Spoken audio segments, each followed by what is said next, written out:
এখানে দেখতে পাচ্ছেন আপনাকে রড বান্ধা কমপ্লিট গেছে।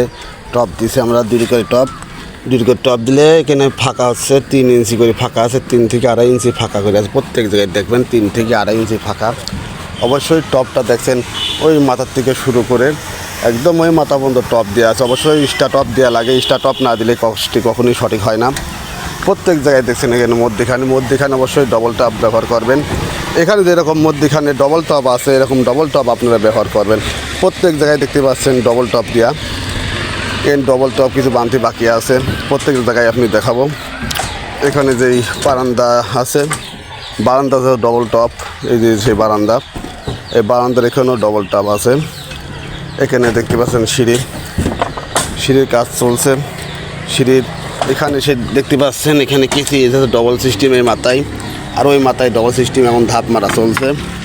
এখানে যে রডগুলো আছে প্রত্যেক জায়গায় দেখবেন ইস্টা আপনাদের হচ্ছে সিঁড়ির রড বের করে থুই দেওয়া হয়েছে।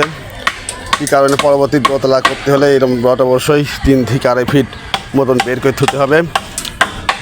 এখানে সব জায়গায় আপনার আছে ডবল টপ দেওয়া আছে। এবার দেখতে পাচ্ছেন এখানে কিছু রড বাদ আছে, রডগুলো বাঁধতে হবে। প্রত্যেকটা ছাদে আমি দেখাবো কীভাবে ছাদের রডগুনা বান্ধা কমপ্লিট করতে হয়।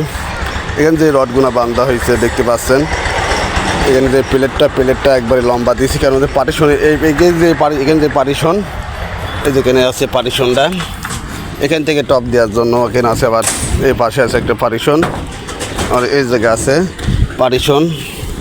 এই মাঝখানে দিয়ে একবারে লম্বা করে দেওয়া হয়েছে, যেন অনেক মজবুত দুয়ালে দিন চাপন পড়ে দেওয়ার জন্য।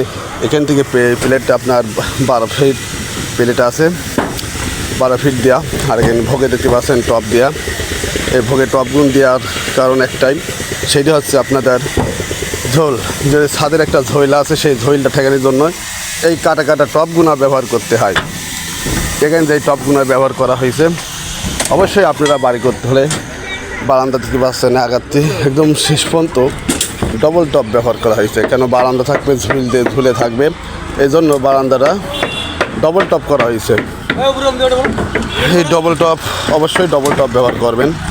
এই যে কাজটি পুরা ছাদ আপনাদের আমি দেখাচ্ছি, পুরা ছাদ আপনি ঘোরা দেখাম। রডটা অবশ্যই যদি ভালো লাগে লাইক সাবস্ক্রাইব করবেন। কাজটি প্রতিনিয়ত বিল্ডিংয়ের কাজ করে থাকি, RCC বিল্ডিং হোক এবং ব্রিগেড বিল্ডিং হোক, সব রকম বিল্ডিংয়ের কাজ আমি করে থাকি। এর জন্য অবশ্যই যদি ভালো লাগে লাইক শেয়ার করবেন এবং কিছু স্ক্রিনে নাম্বার থাকে যোগাযোগ করতে পারবেন।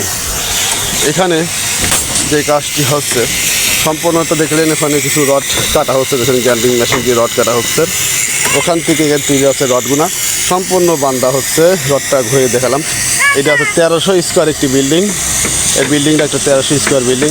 এই ছাদ করতে আপনার খরচ হবে 3 লক্ষ টাকা। ছাদটাই খরচ হবে 3 লক্ষ টাকা।